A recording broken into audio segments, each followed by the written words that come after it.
നമസ്കാരം, news on ടൈമിലേക്ക് സ്വാഗതം. കല്യാണം ഇനി വേറെ level. Basid wedding mall, Basid arcade, Poongottukulam, Tirur. വെട്ടം എരേപുരം സുബ്രഹ്മണ്യ ക്ഷേത്രത്തിൽ തൈപ്പൂയ മഹോത്സവം കൊണ്ടാടി.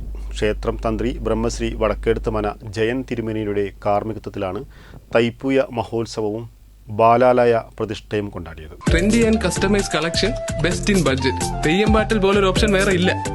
പഴനിമല ശ്രീമുരുകൻ ബാലരൂപത്തിൽ വാഴുന്ന ക്ഷേത്രമാണ് വെട്ടം പഞ്ചായത്തിലെ ആലിശ്ശേരിയിലുള്ള എരേപുരം സുബ്രഹ്മണ്യ ക്ഷേത്രം.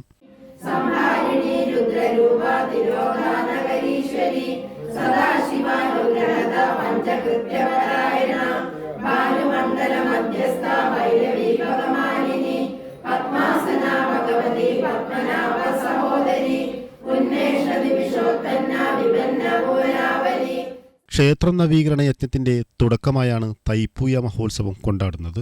വളരെ അതിപുരാതനമായി ഈ ക്ഷേത്രം വളരെ കാലമായി ജീർണിച്ചു കിടക്കുകയായിരുന്നു. ഞങ്ങളുടെ പൂർവികരത് വളരെ ഭംഗിയായി ശ്രീ ചുറ്റമ്പലും കാര്യങ്ങളൊക്കെ പൂർവാധികം ഭംഗിയായി അവർ നിറവേറ്റി. പക്ഷേ കാലങ്ങൾക്ക് ശേഷം ഈ ക്ഷേത്രം വീണ്ടും പുരോഗതിക്ക് പോവാത്തതിൻ്റെ അടിസ്ഥാനത്തിൽ ഞങ്ങൾ ഒരു സ്വർണ്ണ പ്രശ്നം വെക്കുകയും ആ സ്വർണ്ണ പ്രശ്നത്തിൻ്റെ അടിസ്ഥാനത്തിൽ ശ്രീകോവിലിന് സ്ഥാനചലനം ഉണ്ട് എന്ന് കണ്ടെത്തുകയും അതിൻ്റെ അടിസ്ഥാനത്തിൽ സാമൂതിരി കോവിലവുമായി ബന്ധപ്പെട്ടുകൊണ്ട് ഈ ക്ഷേത്രം ശ്രീകോവിൽ പൊളിച്ചു പണിയാനുള്ള ഒരു തീരുമാനത്തിൽ ഞങ്ങൾ എത്തിച്ചേർന്നിരിക്കുന്നു. അപ്പോൾ ഈ പ്രാവശ്യത്തെ തൈപ്പൂയ മഹോത്സവം ഞങ്ങൾ ആഘോഷങ്ങളൊക്കെ ചുരുക്കി ചടങ്ങുകൾ മാത്രമായിട്ട് ആണ് ഈ പ്രാവശ്യം നടത്തിക്കൊണ്ടിരിക്കുന്നത്. ഞങ്ങളുടെ കമ്മിറ്റിൻ്റെ ശ്രദ്ധ മുഴുവനും എത്രയും പെട്ടെന്ന് ഈ ക്ഷേത്രം ഒന്ന് പുനരുദ്ധീകരിച്ച് നവീകരിച്ച് നല്ലൊരു ശ്രീകോവിലാക്കി മാറ്റുക എന്നുള്ളതാണ്. ഈ ക്ഷേത്രം എന്ന് പറഞ്ഞാൽ വളരെ കാലങ്ങൾ മുന്നിവിടെ അനാഥമായി കിടക്കണമായിരുന്നു. ഇത് ആരും നോക്കാനും പിടിക്കാനും ഇല്ലാത്തൊരു ക്ഷേത്രമായിരുന്നു. ഇവിടുള്ള ജനങ്ങളുടെ സഹകരണം കൊണ്ട് അത് ഈ രൂപത്തിലാക്കിയിരിക്കുന്നത്. ഇത് ഇത്രയും പെട്ടെന്ന് ഞങ്ങൾക്ക് പുനഃപ്രതിഷ്ഠ നടത്തിയിട്ട് ഒരു വലിയൊരു ക്ഷേത്രമാക്കി മാറ്റണം എന്ന് ഞങ്ങളെല്ലാവരും ആഗ്രഹം. പിന്നെ 16ഉം 17ഉം 2 ദിവസത്തെ പൂജ ഉണ്ട്. 17-ാം തീയതി ഭഗവാനെ ബാലാലയത്തേക്ക് മാറ്റിയിട്ട് ശ്രീകോവിൽ പൊളിച്ച് പുതുക്കി പണിയണം എന്നാണ് കമ്മിറ്റിയുടെ തീരുമാനം.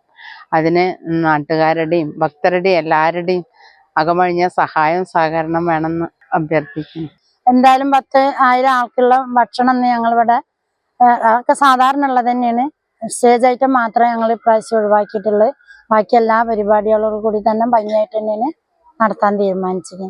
ഗണപതി ഹോമം, മലർ നിവേദ്യം, അഭിഷേകങ്ങൾ, സമൂഹ പ്രാർത്ഥന, അന്നദാനം, ചെണ്ടമേളം, ദീപാരാധന, കാവടിയെടുക്കൽ എന്നിവയും അനുബന്ധമായി നടന്നു. ക്ഷേത്രത്തിന്റെ പുനരുദ്ധാരണ പ്രവൃത്തികൾക്കായി കമ്മിറ്റിയുടെ പേരിൽ കേരള ഗ്രാമീൺ ബാങ്ക് പരിയാപുരം ശാഖയിൽ അക്കൗണ്ട് പ്രവർത്തിക്കുന്നുണ്ട്. ന്യൂസ് ബ്യൂറോ, വെട്ടം.